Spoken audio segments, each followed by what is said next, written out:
Bago na naman tayong recipe guys. Ito ang tawag na makluba the judge. Yan.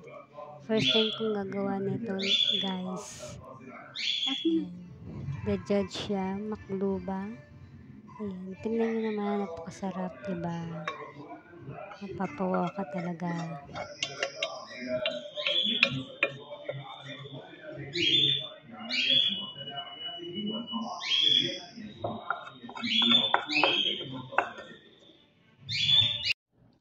Let's start na tayo guys. Ayan, naghiwa ako ng aking patatas.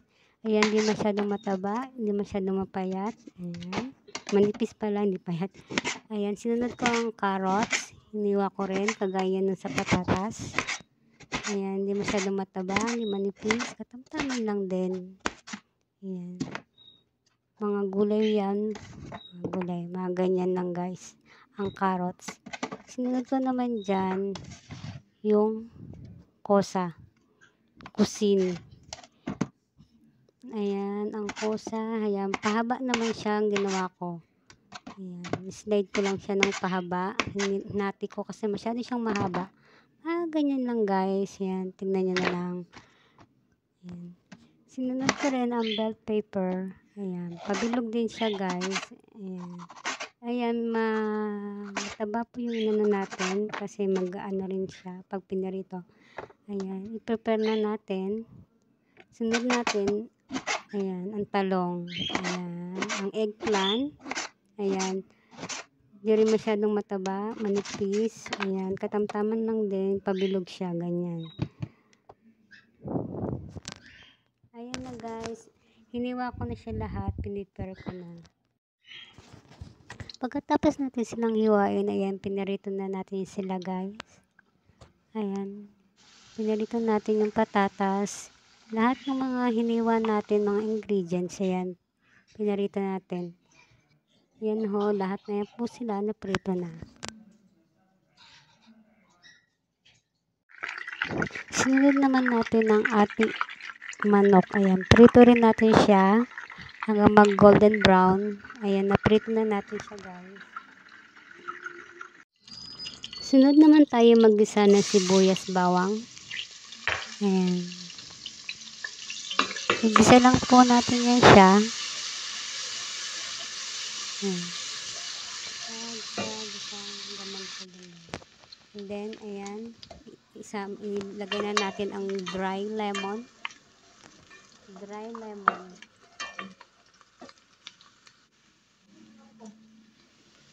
Ayan ang mga bahar. Ayan, mga ingredients ng mga bahar. Lalagay ko na lang yung ano dyan, yung powder na yan, mga yan. Ayan, igisa lang natin yung mga powder na yan. Ang magic. Ayan, ang magic. Ang pampasarap guys. Ayan, sunod lang tomato. Igisa din natin yung tomato. Sensya na guys, magulo ang aking camera. Dahil ako lang nag-video. Ayan, yan. Isunod na natin ang tomato paste. Ayan, maglagay tayo ng tomato paste. Igisa natin. Gisa. Pagkatapos natin igisa guys, isunod na natin itong pinaritong manok. Ayan, yung pinirito natin kanina. Ayan. Sunod natin yan, ipirito. Ayan. Pagsama natin sa sauce. Ayan.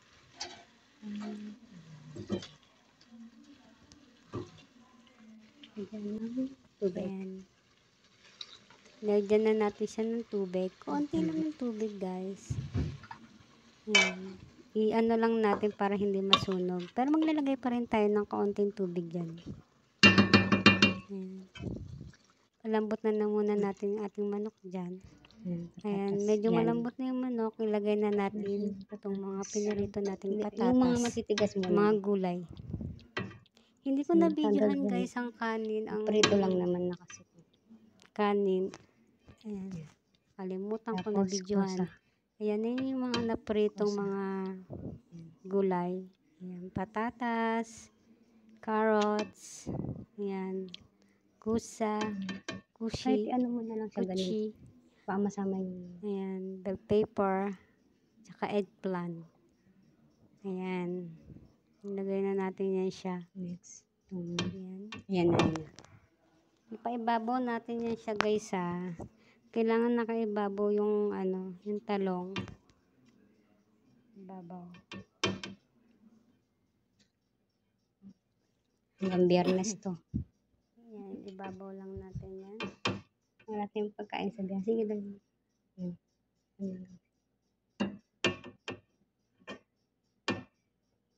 Next. Kahit ano mo lang ito ganito. Mainit.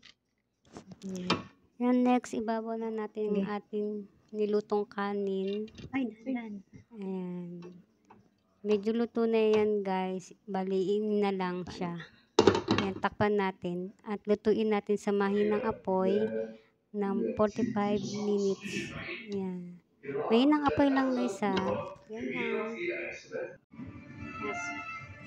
Ito na ang ating makluba the judge. Guys, ayan. Sobrang sarap nito guys. Grabe. Ayan. Try nyo na rin po ito guys. Lutuin. Napakadali lang po. Konting proseso lang. Ayan. So, guys, ayan. Sa mga hindi pa nakasubscribe guys. Ayan, subscribe na kay Astro Ota. Ayan.